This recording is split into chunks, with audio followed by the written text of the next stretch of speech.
You have reached the Geek Elite. Good luck.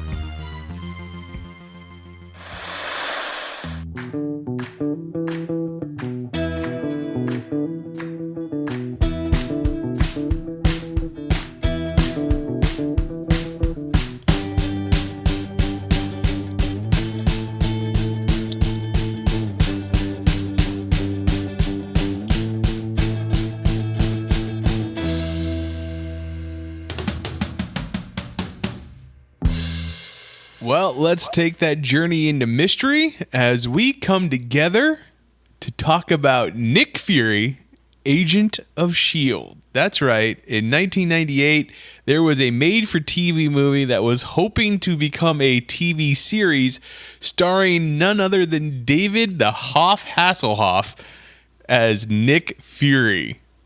And to talk about this movie, Ian and myself have Garrett on the show again. It's Welcome me, back, Garrett. Oh, I'm so glad that Steven's greetings is going to be used by everybody all the time now. But yes, Oh my God. This movie is literally a movie that I had never seen. It is a movie I didn't know about up until like 5 years ago.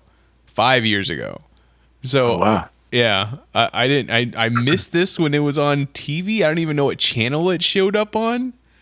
But it was a Pretty pilot sure for something. it was a podcast. It was a pilot for a series that was supposed to start, and my dad and I were waiting for it.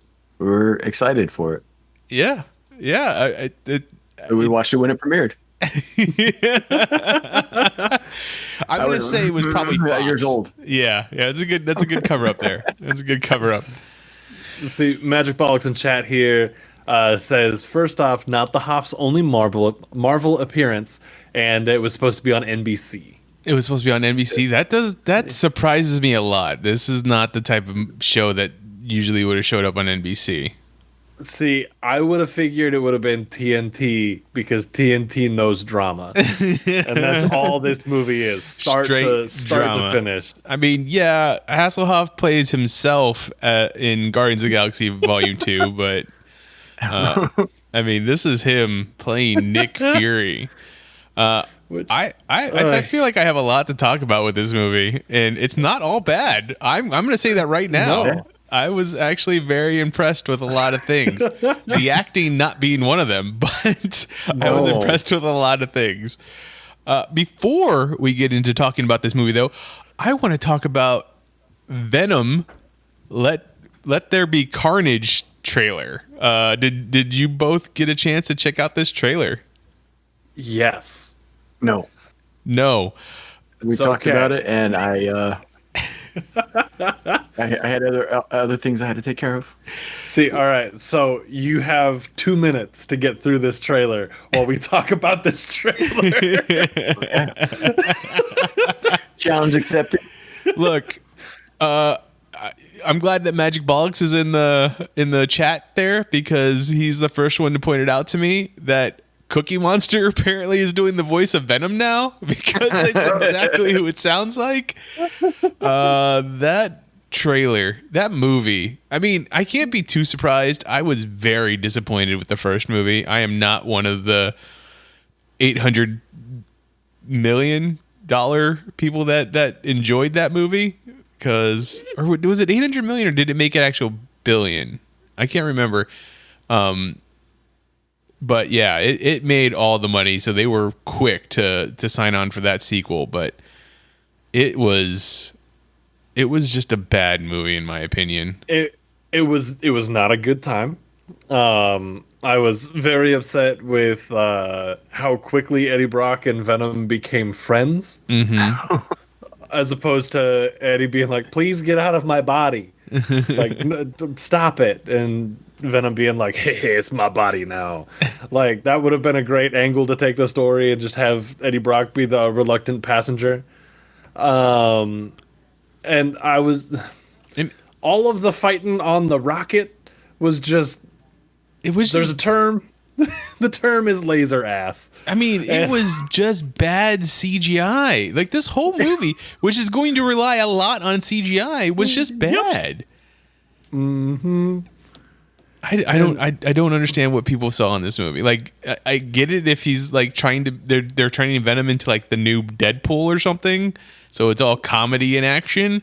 But like I didn't even think it hit on that note. So no, my manager was talking to me today at work about the new Venom trailer, and she was like, "See, I don't know anything about the comics, so the fact that it's like this like action comedy kind of thing is really appealing to me."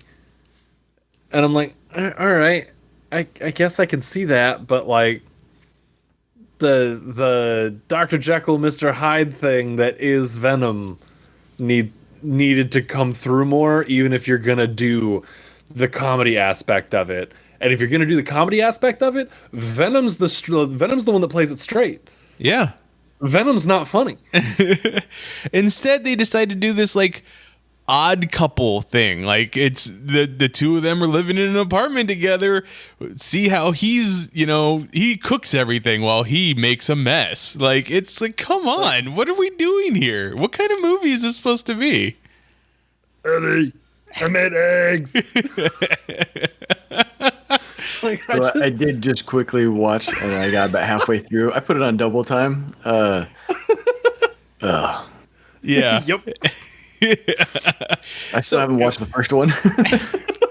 You're not missing anything. Yeah, you're not missing anything. I mean, they don't go with the Secret Wars origin of the Venom suit, which is fine. Like the black suit Venom, or the black suit origin of coming from outer space, works for me. It's the one that it essentially came from the 90s animated film or animated TV show, the Spider-Man animated show. Like it works. It makes sense. You don't have to bring in the whole Secret Wars and all that stuff, which people are still clamoring for. They want that to happen, but I don't think you're going to get it. It's just the whole storyline, and then there's the scene like everybody apparently loves of Eddie jumping into the fish tank or the lobster tank and eating a lobster because he's part Venom at that point. I'm like, why is that a scene that everybody loves? I don't get it. Like it's not funny enough to be hilarious, and it's not serious enough to be taken seriously. And so all through the first movie, it was lots of like, can I eat that guy? No, You can't eat that guy. It's like the joke is only funny a couple of times, and then the first thing it shows you in this trailer is a big ass sign in the apartment that says, "We don't eat people." But and it's yet at the end of the trailer we bring it back as like, can I eat Mrs. Yen? No, you can't eat Mrs. Yen. What do you mean eat Mrs. Yen? And he's like, nothing, Mrs. Yen. Like, come on. Like, you can only make the same joke so many times, and even when it's not funny the first time, it just gets worse. You're allowed to do it 3 times. The comedy rule of 3. Even if it's not funny the first time, the third time someone's going to laugh. After that, you're done. You don't get to bring it up anymore. The same reason people still laugh in the theaters after they've seen the trailer 15 times. It's true. Yeah. And it wasn't even funny in the trailer. And my question about the comedy rule of 3 is, does it work in multiples of 3? I don't think so. Does it reset every third time? 6, 9, 18. Yeah, so it's like, oh, hey, haha, there we go, comedy rule of 3. Oh, 6th time, that's still a third. Like, here we go. I don't think so. I think you have to wait till you get to like the 300th time, and then you've just gone crazy, and you're like, ah, ha, ha, ha, ha, ha, ha. Mitch, I wish that's how you actually laughed. We'll see. I'll work on it. So, Magic Bollocks just asked in chat here, how can you have Venom exist without the tie to Spider-Man?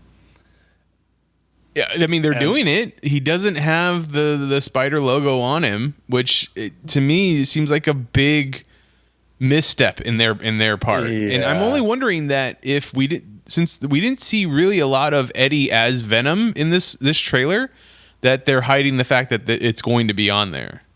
Like, a lot of the stuff that we saw was just like the symbiote just coming out in tendrils and doing stuff, right? Yeah. Except for the very end. Which they can add in the CGI spider at that point too. Like Sonic? Like Sonic, Yeah, like 100% like Sonic. Thor's eye in, at the end of Ragnarok. Yeah. So we should bully Sony into making Venom look better, like how we did with Sonic. we wouldn't have a leg to stand on. The first movie did close to $1 billion. They're like, we don't need to do anything. It's already going to make us the money. It's perfect. Looking at the last frame, it's pretty blacked out on the chest. See? There it is. Because I remember in the first trailer for the first movie, there is a scene where like someone is standing at the front of an office building, and all of a sudden, like they do a quick cut of it, and all the computers that are on the desk just go flying towards the sides.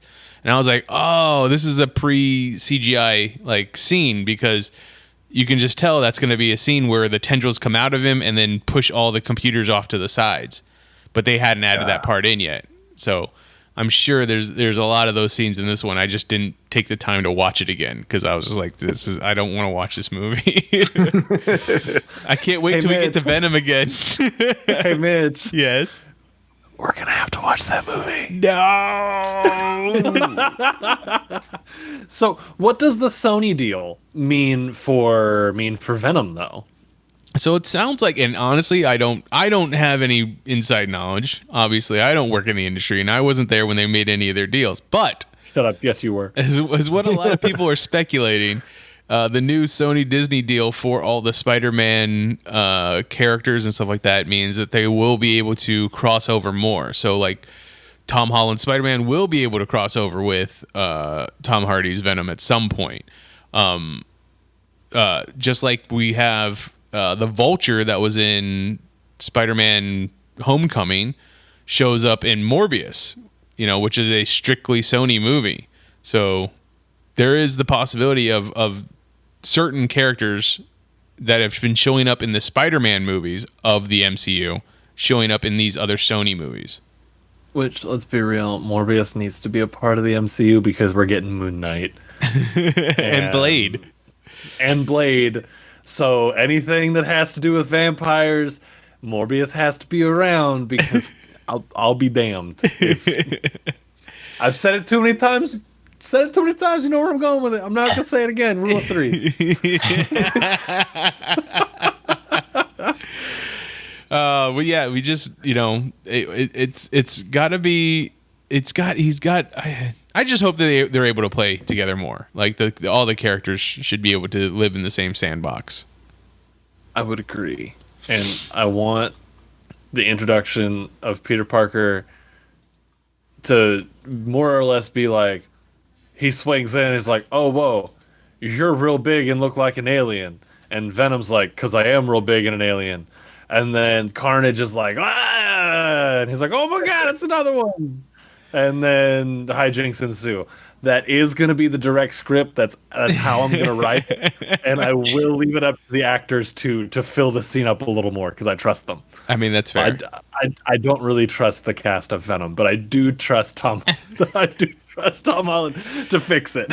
Well, this one is directed by Claw, Andy Serkis. So okay, I think that's interesting. I don't know how that's going to be any different because I think the only other movie he's directed so far is that Mowgli movie. That was fun. Jungle Book. But the live action one. Well, there was 2 live action ones. There's the Jon Favreau Jungle Book that's live action, and then there was a Mowgli one that Andy Serkis made for Netflix. I hadn't seen it. Yeah, no, I don't think anybody did. I was thinking the Jon Favreau one was his. Yeah. So I haven't seen his, but I trust him with a lot of stuff. So like fingers crossed here, bud. Fingers crossed. Don't screw us over. What did you think of Carnage though? I'm on board. Yeah. Like, it seems like a lot of people are really on board with Carnage. Now, I read a lot of comic books. I've never read an actual Carnage comic book or a comic book, Marvel comic where Carnage was part of the story. I've only saw Carnage in the 90s animated series. See, I haven't gone as far as to read the standalone Carnage stuff, but I like him as a villain. Okay. He's kind of like, if you look at Venom as like the middle ground on the scale of good to bad, right? It's like Spider-Man is obviously the good guy, Venom is like this in the middle, I don't know, and Carnage is just the chaotic evil of, I'm hungry and there's gonna be blood. Here we go. Like, it's fun. I liked there were a couple shots in the trailer that were pretty much just exact grabs from the comics of Carnage, like his transformation, of like the real close up on the hand, all like twitchy and gross. Like, it was just little things like that made me go, okay, like, I'm still not gonna be happy about it, but like, all right. I mean, Woody Harrelson playing the part of Cletus Cassidy brings a little bit of gravitas to it. So that's going to be an interesting performance, I would think, at the very least. All right, and they introduced him at the end of Venom with all of the grandiose of just like, oh, look who we got to play Carnage. That giant red wig. Right, but he was having a moment when it came to movies when the first one came out. True. So, like, I don't know. Plus, he's fun, so like, let him do his thing. So, Garrett, since you hadn't seen the first movie, and now you've watched the trailer for the second movie in double time, does it make you any more interested in watching the first movie?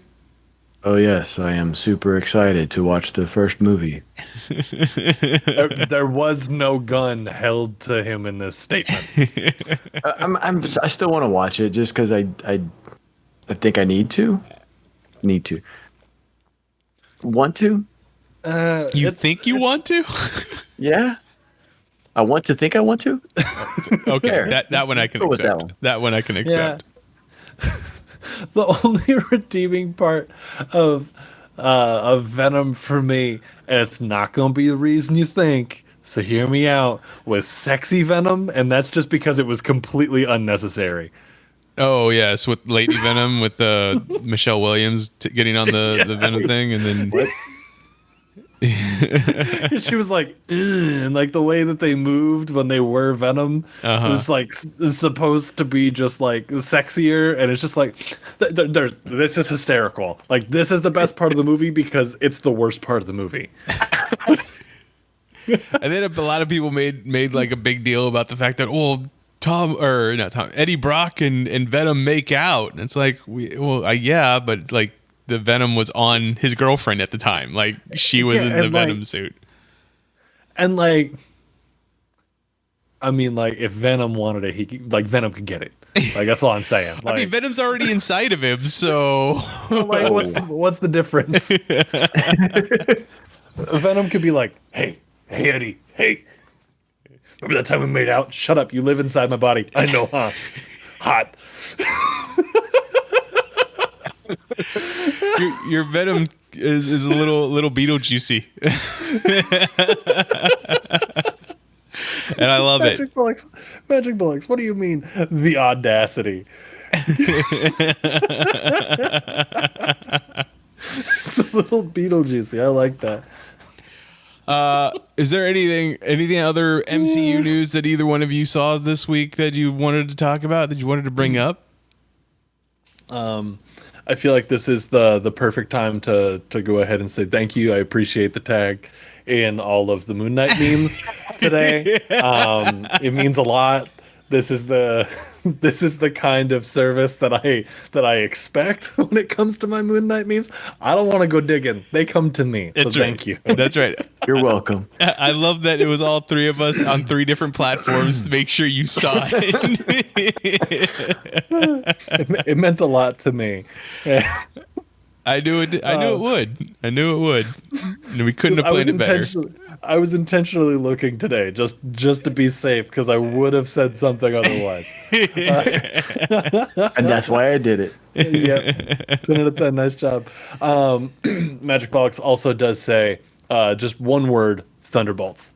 And I assume that's aimed at you, Mitch. Do you have any insights to any new news on the Thunderbolts other than just really wanting them? I mean, I really want them, so there's that. Once again, Thunderbolts is mentioned, so you can mark that off on your bingo card. Which Case mentioned about us today on Twitter. The fact that we mentioned the bingo cards. We need to make those. We should. We really should. And it should just be in a fourth window up on the screen. And you mark them off whenever the topic gets hit. Well, Venom was part of the Dark Avengers. So with what we saw in Falcon and Winter Soldier, we could be getting the Dark Avengers, and Venom could be a part of it. It's a possibility. I doubt it's going to happen, but it's a possibility. Even if it's not Venom, we could get Symbiote Spider-Man. Yeah. Which would be fantastic. Honestly, a little preferred because I prefer the actor over the other actor. Yeah. So you prefer one Tom over the other Tom? I mean, it's a little scandalous to say, but I want to see sad, edgy boy Peter Parker played by Tom Holland. Have you seen Bronson yet? Yeah, Bronson's a good movie. You need to watch Bronson. I just putting that together right now. Tom Holland, Tom Hardy, and Tom Hiddleston. it's the Tommy. Are you saying they're all the same person? I'm saying they're. Have you ever seen them all at the same time? No. But the thing is, have you ever seen them in real life? No, because they're all computer generated people. All your movies are made by computer generated people. Like, it's just a thing. They don't exist in real life. They're all Simone. They're all Simone. You're the only other person that would have seen that Al Pacino movie and would have got that reference.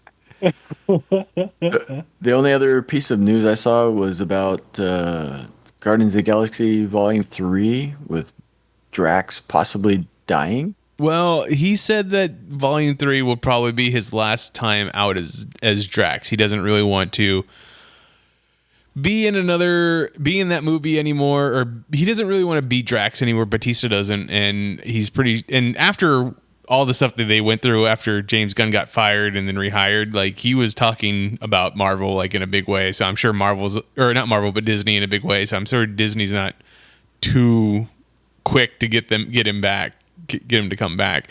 His direct quote, like on Twitter, was like, Drax is going to be, or Guardians of the Galaxy Volume 3 is going to be my last time as Drax. Like, I'm getting up there in age. All that muscle is going to start sagging real bad here pretty soon.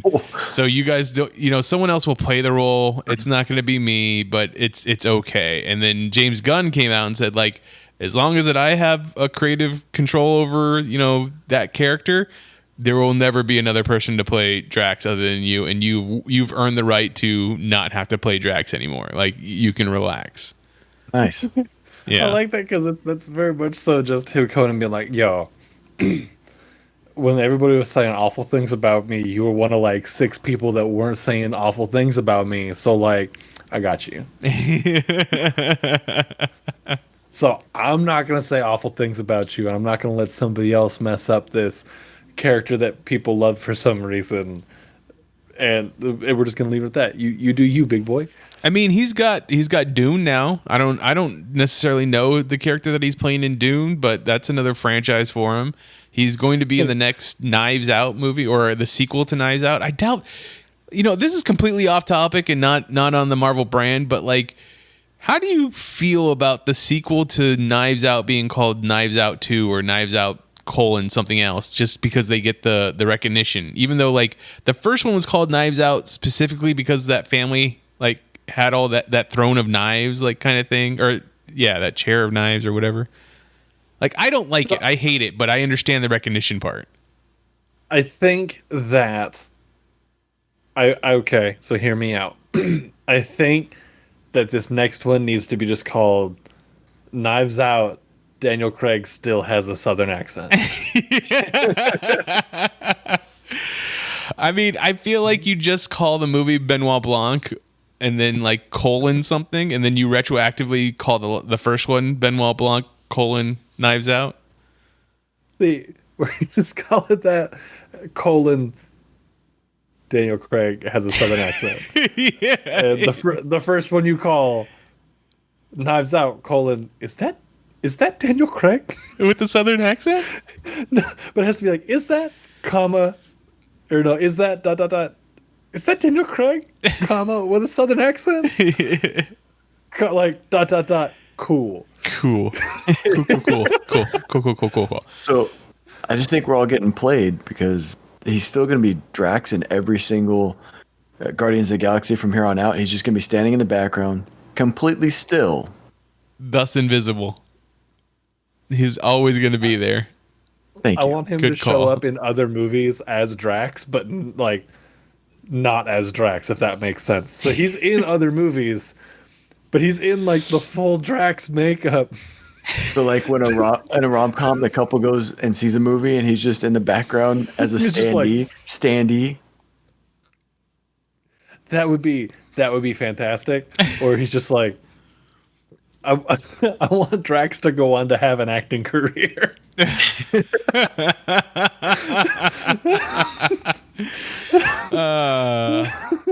No, that's what it should be. He should just be like whenever there's a news report on in the background, like he should be the guy in the TV like reporting the news with a completely straight face and without understanding sarcasm.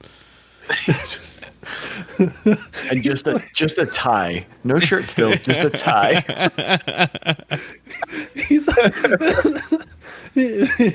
and he's just completely deadpan. I have no idea why I'm here, but I saw the whole thing.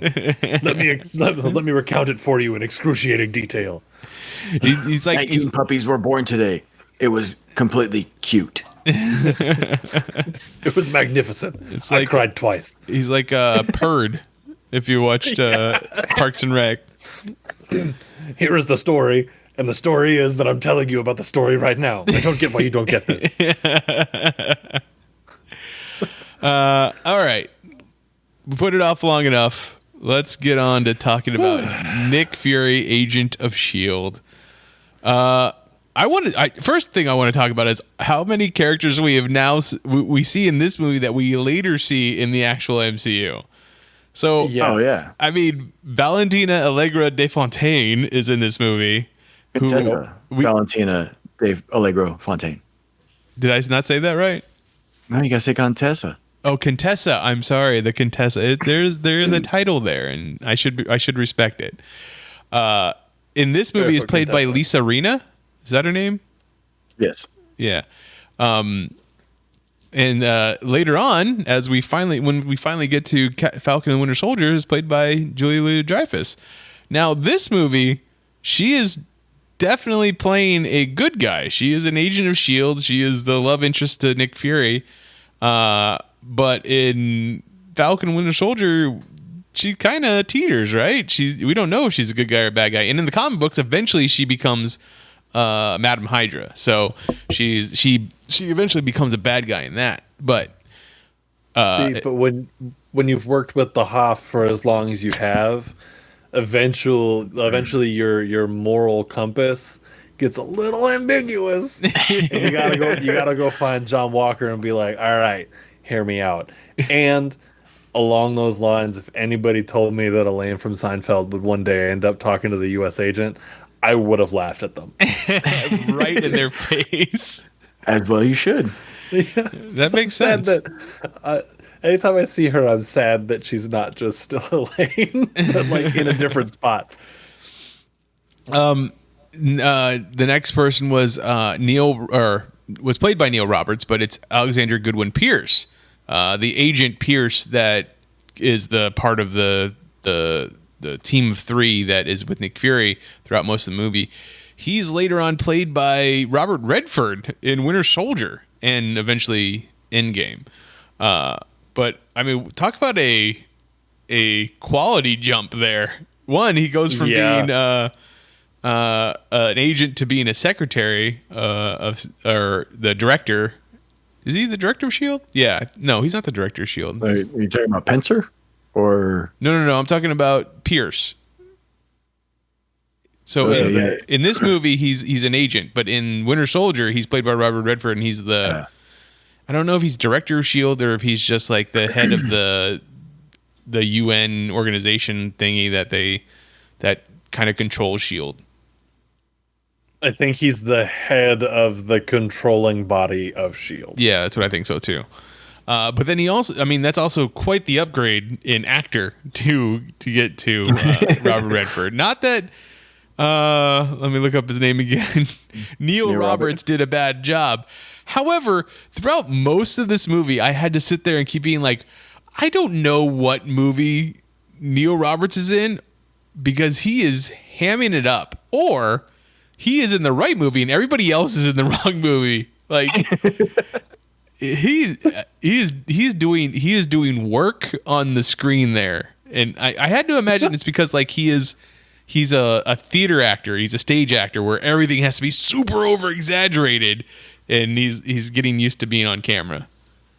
See, my favorite part of this movie as a whole involved him. Mm-hmm. And that's when he said something, or I don't remember the whole setup to it, but it was just one line. That's when Nick Fury grabs him by the collar and goes, "You're lucky I don't." It's something about treason. Yeah. And it's like, hold on. How? He's English. And Shield's not a U.S. agency. Like it's a multinational agency. Yeah. So. Right. You're lucky I don't have you brought up for treason. To what country? To Earth. To which one? To Earth. Right. You're he's an expat. He's good. Because he moved to the moon. I used to live on Earth, but I don't anymore. I'm an extraterrestrial. We do have a Dum Dum Dugan in this, played by Gary Chalk, and that would later go on in the Captain America: First Avenger and Peggy Carter TV series to be played by Neil McDonough. I know I've seen this Gary Chalk guy in other things, but couldn't tell you what they were. He's got a lot of voiceover work. He's Optimus Prime, Optimus Primal. Oh, okay. That's a couple G.I. Joe. It was Transformers and Beast Wars that caught my eye off of his list. He's over 400 credits to his name. I mean, those voice over credits, like that voice acting credits, they add up. They're a lot. Real quick. He's got a great voice too. We have a Dr. Armin Zola. You know, obviously a big part of Winter Soldier and First Avenger. This time played by Peter Haworth. Haworth. Haworth. Oh, okay, sure. That's how you want to say it. That's how I'm reading it. I mean, yeah. I mean, definitely not the same as we got in the future movies or the current movies. So it is very much a bit part in this one. It's just he's just a scientist to explain things to us. We also get a Baron von Strucker in this movie, played by Campbell Lane. Later on to be played in Age of Ultron and the end teaser for one of the other movies where we first saw the Miracles. I can't remember which movie it was at this point. Yeah, so it was oh god. So you have it spot on. It's Age of Ultron and the one right before that where we saw the actual Miracles themselves. Yeah, I can't remember which one it was. But. The MCU proper is a blur at this point. And there's no pun intended there talking about Quicksilver adjacent stuff. I honestly just can't remember if the end credit scene doesn't have the particular character from that movie in it. I can't usually remember which movie it came from, so makes sense to me. But yeah, so those were the characters that we see later on in the MCU. Major characters that we have in this are the the Von Strucker twins, Andrea and Andreas, but they have him marked in here as Warner for whatever reason. I think his name is Warner in the comic book. But Andrea is played by Sandra Hess.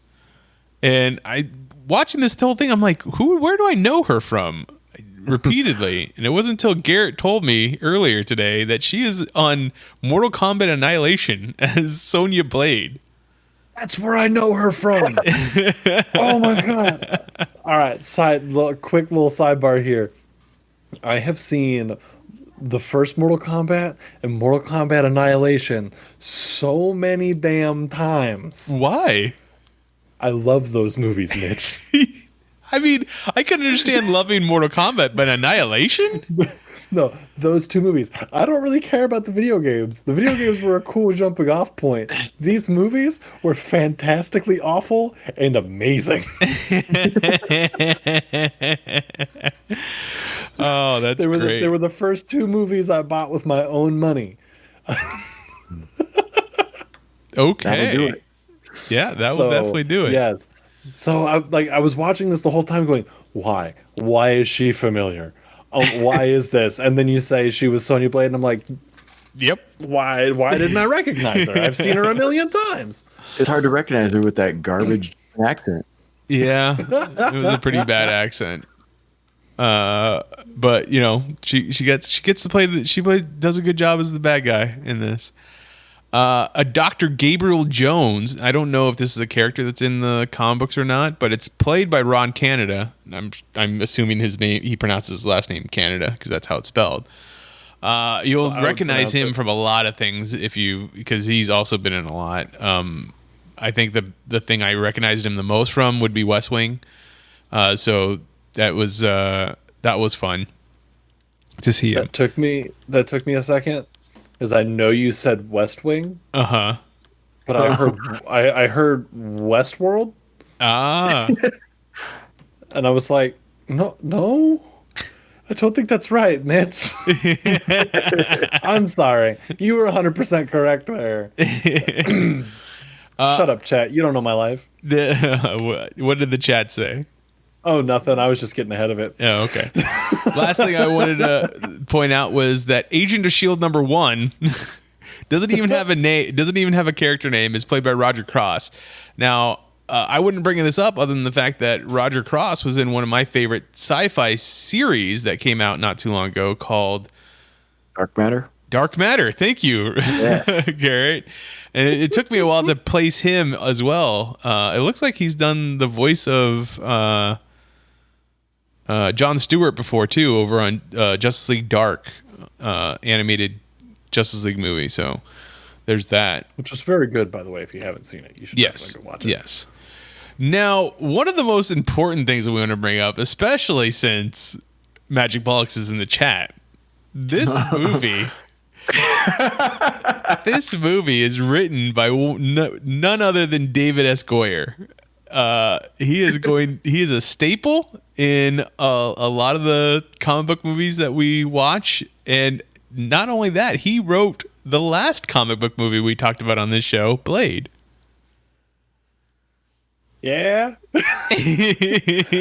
I'm waiting. Yep, there it is. Magic Ball just says Goya. Shakes fist. Magic Box and I will have our fight to the end of time over whether or not David S. Goyer is a good writer. One of my favorite things looking for this movie was finding the poster, and there's been a revamp of the poster. At the very top, it says from one of the writers of Batman Begins. So someone did new art for either the poster or more likely the DVD cover. And on the DVD cover, they have David Hasselhoff in his Nick Fury outfit, and then David S. Goyer is from one of the writers of Batman Begins, which I thought that was a great point out there, Garrett. But it doesn't even mention his name. It just puts one of the writers. Well, they don't want you to be like, oh yeah, he was also the writer of Blade Trinity, so why would I want that to be word? Yeah. See, Blade Trinity. I love Blade Trinity. Most people don't. I did too.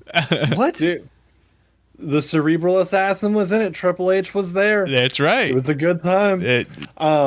So a couple things from chat here, because Case is here. Hi, Case. Hello. Hi, Case. But he says a bag so mixed no one knows what end is the opening. Nope. Nope. And then Magic Bollock says you can be on the right side of history or not. I think it's another way of saying it's okay, Mitch. We're all entitled to bad opinions. It's right. We are all entitled to our bad opinions. And then, of course, David Hasselhoff is playing Nick Fury. And if you were to just look at a picture of Nick Fury and then look at a picture of David Hasselhoff, you'd be like, yeah, that makes exact sense. That is the person that you would want to play. And then you actually get into David Hasselhoff's acting. And it is so bad. Like,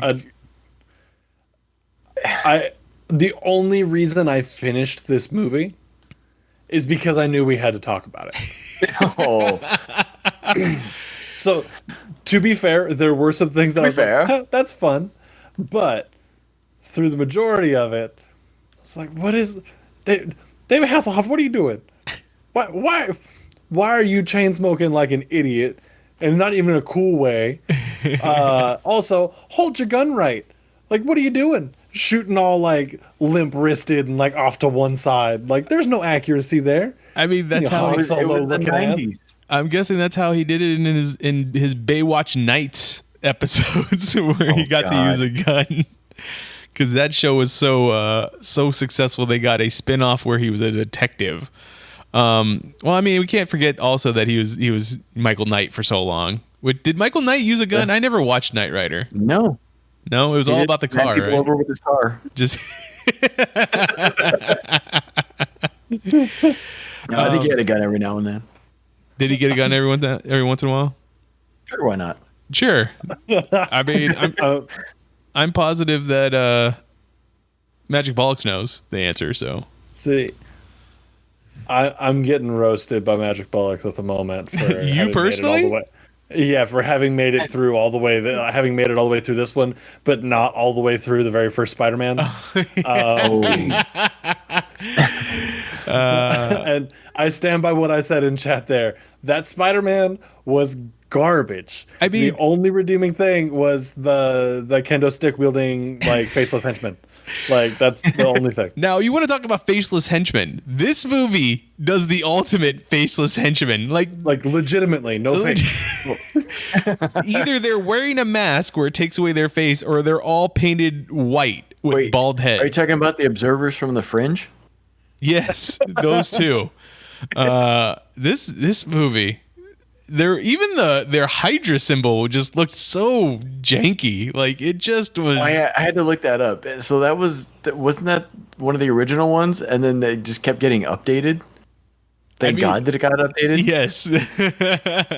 Jeez.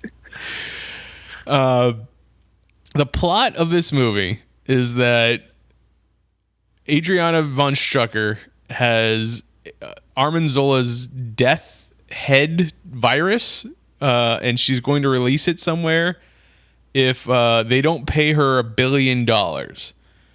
And Nick Fury, I mean, can you not hear the world is up for being held ransom for $1 billion and not think of Austin Powers now at this point? Like, it's just, it's a thing. Dr. Evil is a thing. But Nick Fury also, while like hallucinating or something, gets kissed by Adriana von Strucker, who was wearing a mask that makes her look like someone else. And then while she had like the Mission Impossible mask where she was looking like one of the an English detective, and then she just seduced him, kissed him, and then he started hallucinating. Okay, but then like Yeah, the way she takes the mask off is with a spray. Yeah, it's the 90s. They couldn't just do the face rip off. No. I mean, I don't know. This is 98. I feel like when did the first Mission Impossible with Tom Cruise come out? Like 1999? But that's the 2000? thing. It was done with Mission Impossible, so they couldn't do it here. And they're trying to make a series out of this. Yeah, they were trying to make a series out of this. This is right. So you Yeah. First Mission Impossible came out in 96. Wow. Yeah. 2 See? years before this. So they were definitely trying to do that. He now has, like, what was it, 72 hours before he ends up dying from the poison? Yeah. If you were 48. Is it 48? 48 hours. If you're gonna poison him, why give him one that's gonna last for so long? Right.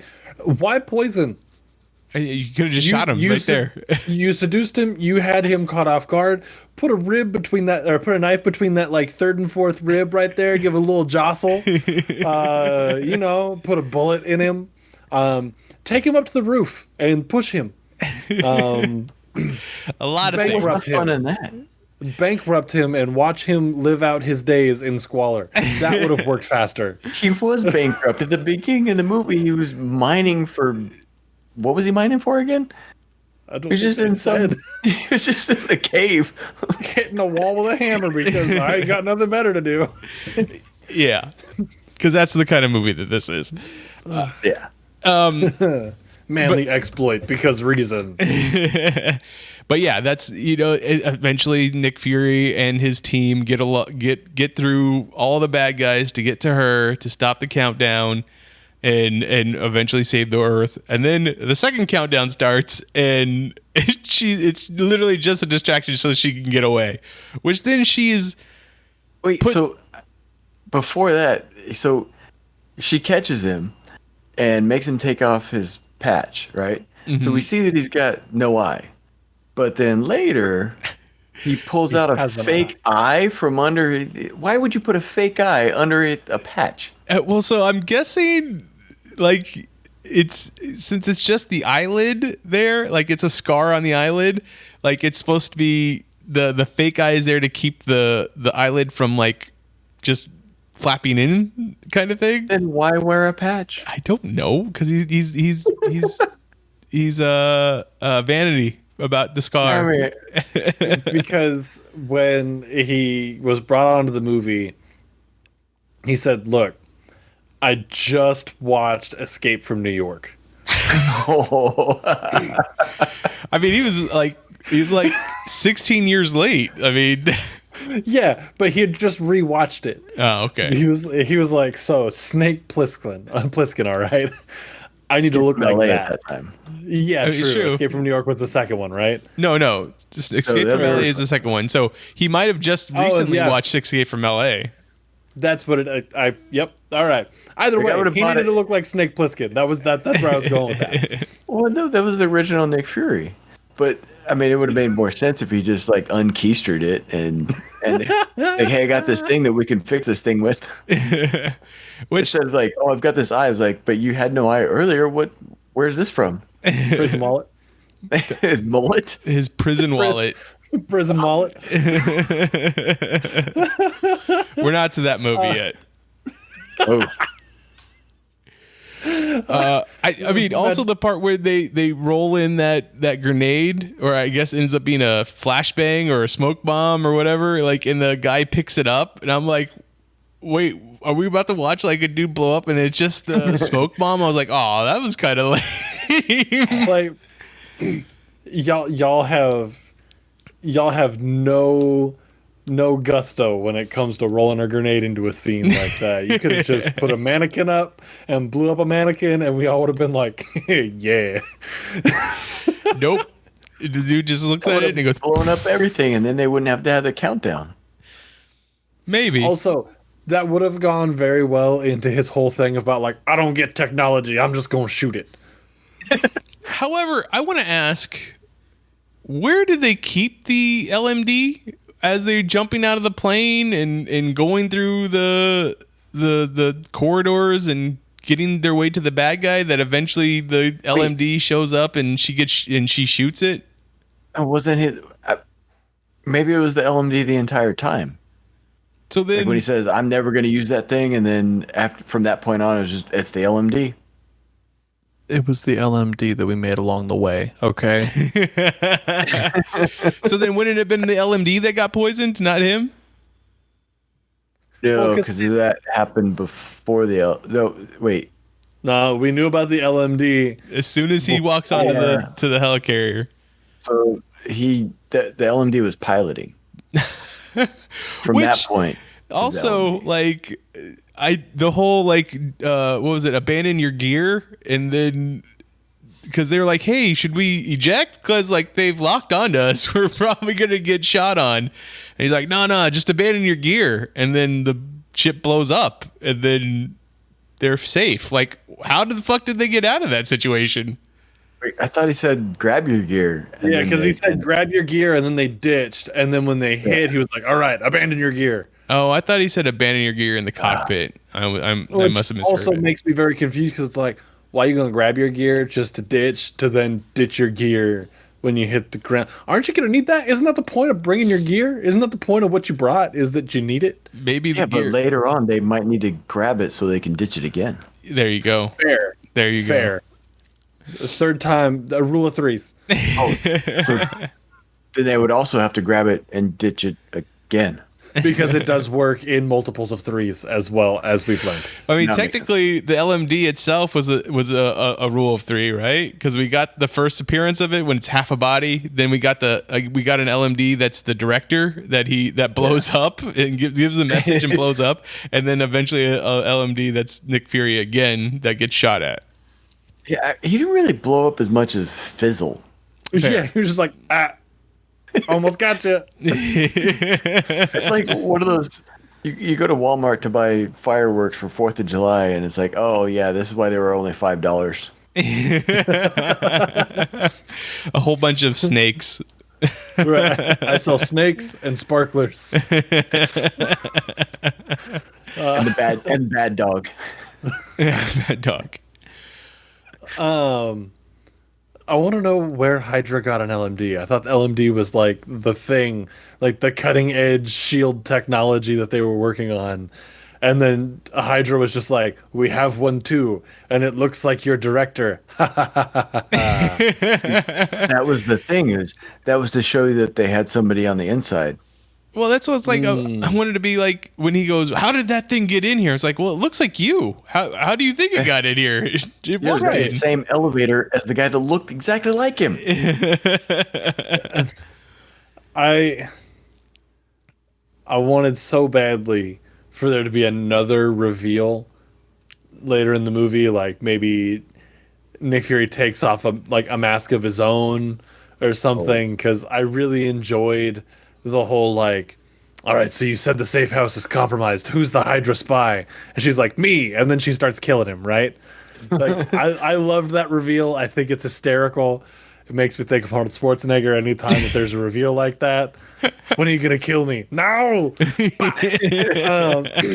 Lunch Roll tray. credits. But then it never came back around that she's like, how do they know? Who's the role? Like, who's the mole? Who's the rat? And he's like, it's been me the whole time. And that's the only thing I kept thinking was because of Val being there, that the series was going to go on and it was going to show up. Like, so we're probably jumping ahead, but We jumped all around, so you're good.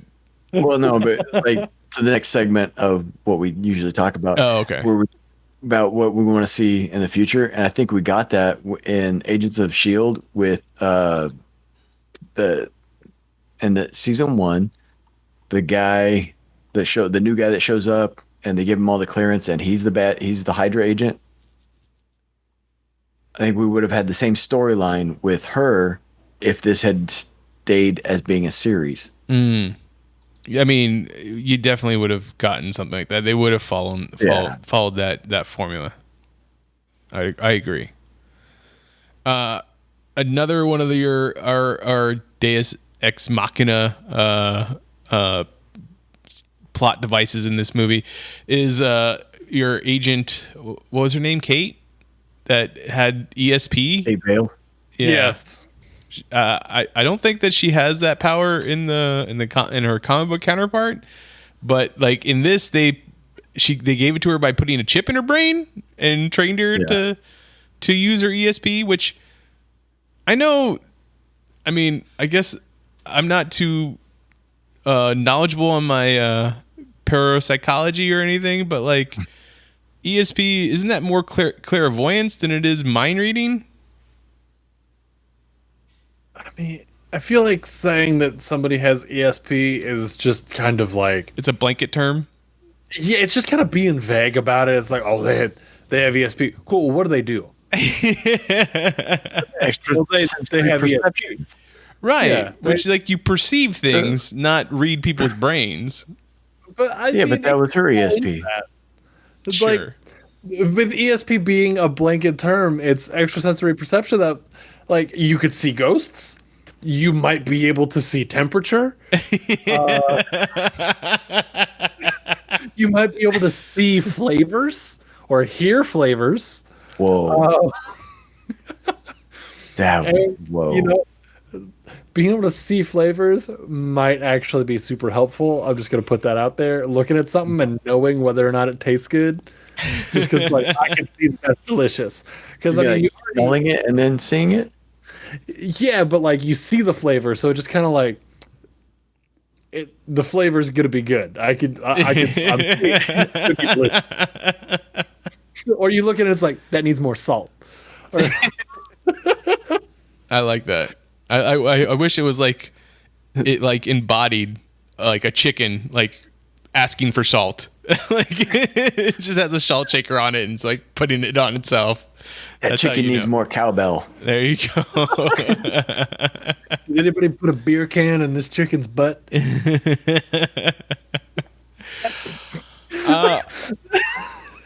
Had this been a different cast, had this been some better dialogue, I don't think it would have been bad. Like you got a lot of like great Marvel things in there. It's just not put together well. And honestly, I didn't even look at the director. Was it Rod Hardy or something like that? Yeah, Rod Hardy. Look at that. I'm guessing it's a lot of television stuff. You got one episode of The Librarians, one episode of Supernatural, one episode of The Mentalist. Like, It's a lot of one episodes. yeah. He's got a dozen episodes of Battlestar Galactica. But yeah, Well, I mean that's also Battlestar Galactica, so like might as well be. yeah, but like, how do you only direct one episode of Supernatural? The show is on for 15 seasons. Like, you would just think they would come back around to you just on probability, like because they ran out everybody else. Yeah, but they saw this. Which episode was it? Of Supernatural. Yeah. Let me see. This is the one where everybody else is on vacation. Live Free or Twi Hard in 2010. Oh God. Yep. So That's the reason. It's a Twilight title episode. sucks. Is it say when 6 teenage girls disappear in 7 days in a small town, Dean and Sam investigate the case. They go to the house of the last girl that went missing, Kristen, and they find the girl is a vampire fan. Sam hacks her notebook and finds that Kristen had a date with a weird guy in the Black Rose bar. The Winchester brothers go to the place and they discover that there are many vampires there. While fighting a strong vampire, he forces Dean to drink his blood, and Dean is turned into a vampire. Samuel tells that the only chance that Dean may have to become human again is killing the vampire and using his blood to revert the transformation.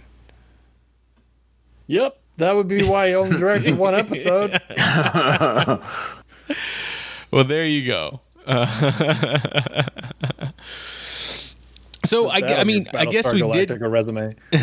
We did like, as Garrett pointed out, we did see what this stuff would have shown up in future MCU. Is there anything else from this particular movie that you would like to see in the MCU?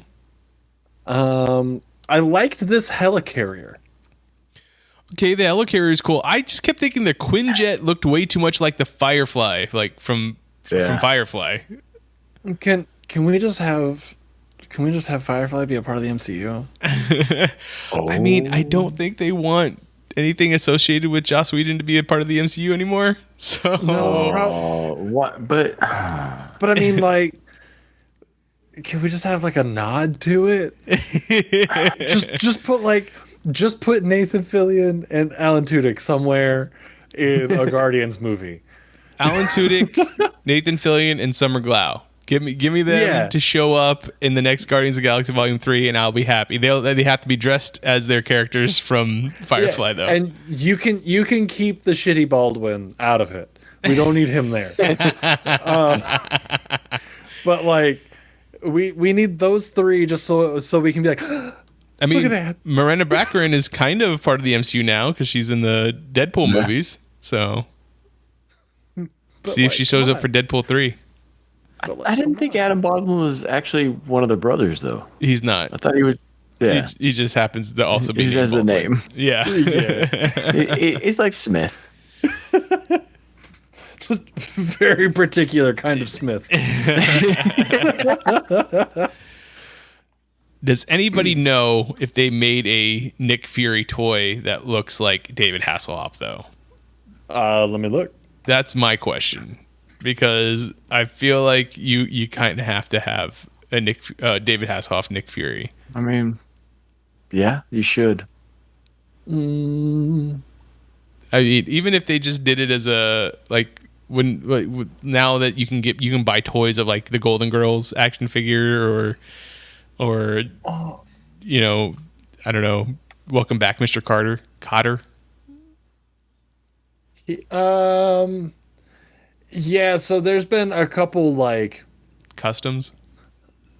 customs where they take like an existing Nick Fury action figure and they like make a new head. Yeah. But nothing too crazy. Apparently David Hasselhoff signs the Nick Fury pop figures pretty regularly. Oh, really? Yeah, there's a whole handful of them on eBay. But I'm sure that the Nick Fury pop figures, they have the traditional looking costume, right? The blue and white. Yeah, whereas he doesn't wear the blue and white outfit in this movie. He has like this weird leathers. Yeah, weird leather looking outfit. That's what he had. What would be the toy or toy set that you would want to see made from this movie? I want the Von Strucker cryo tube. Oh, you beat me to it. Oh, damn! I'm sorry. But can I ping off of it? Yes. Oh, absolutely. So it's going to have 2 levels, right?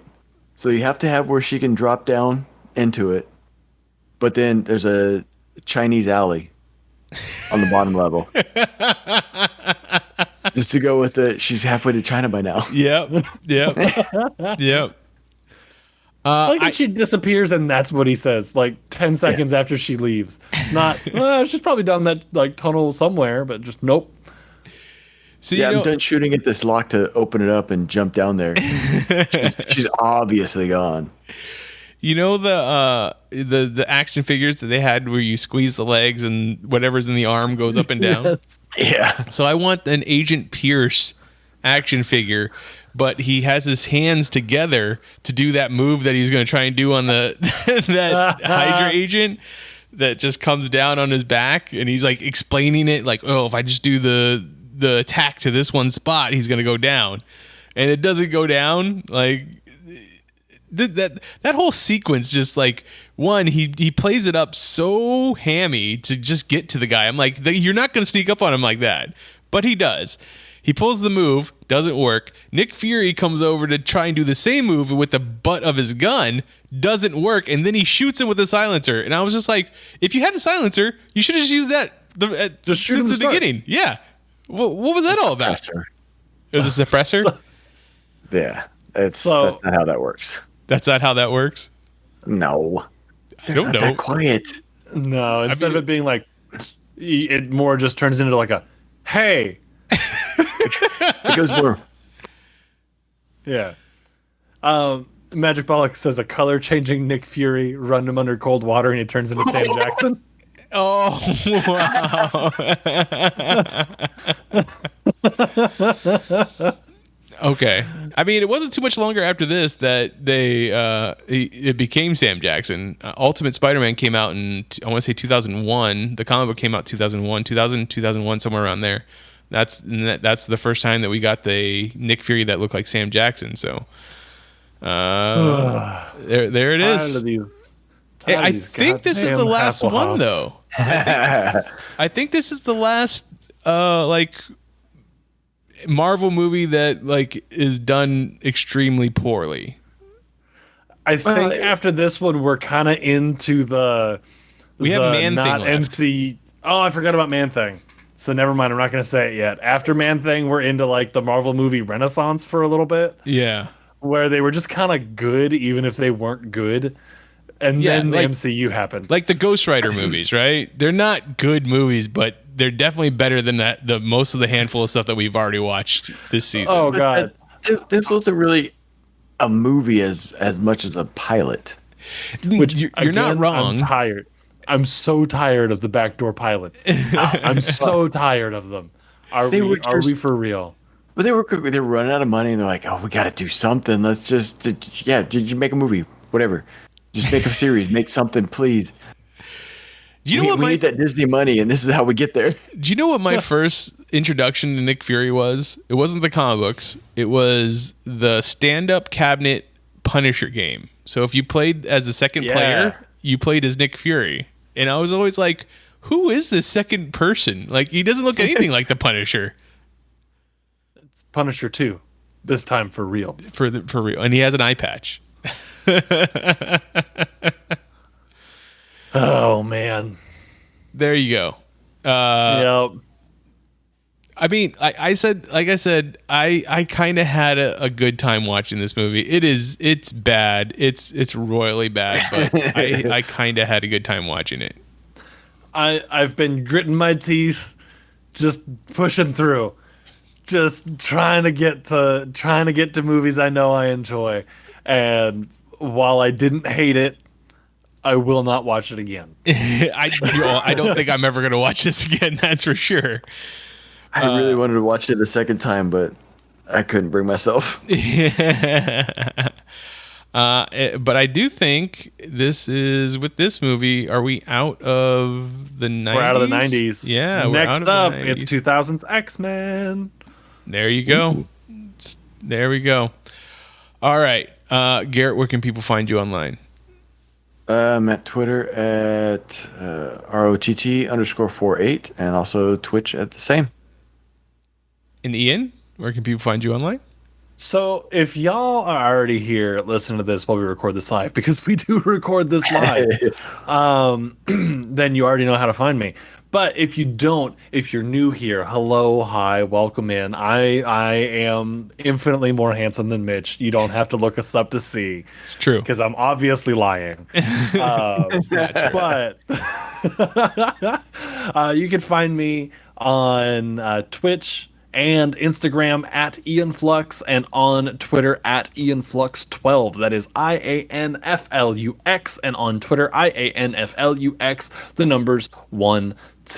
And hey, Mitch, I heard that you have an internet presence and also maybe some information on a Patreon page. I do have an internet presence. You can find me everywhere as Mitch. Well, nope, I screwed it up already. Don't find me. Just walk away. Mitchpedia, GEM. That's right. GEM stands for Geek Elite Media. That's right. GEM stands for Geek Elite Media. Look, if you listen to any one of these podcasts, you know I say this stuff all the time. Whoa. Language, young man. I said stuff. Family podcast, Mitch. What the fuck? The rest of Geek Elite Media is at Geek Elite Media on Twitter, at Geek Elite Media on Instagram, and Facebook.com/Geek Elite Media is our Facebook page. Check out archived episodes of this podcast and other podcasts on our network on our website, geekelitemedia.com. Check out our Patreon, patreon.com/Geek Elite Media for exclusive material that you can only get on our Patreon. If you listen to this on a podcatcher, please rate and review us because it helps spread the word of our network. But until next time, this is Journey into Mystery on the Geek Elite Media Network, saying always remember to geek out. If you don't remember, I'll fight you. This concludes our broadcast.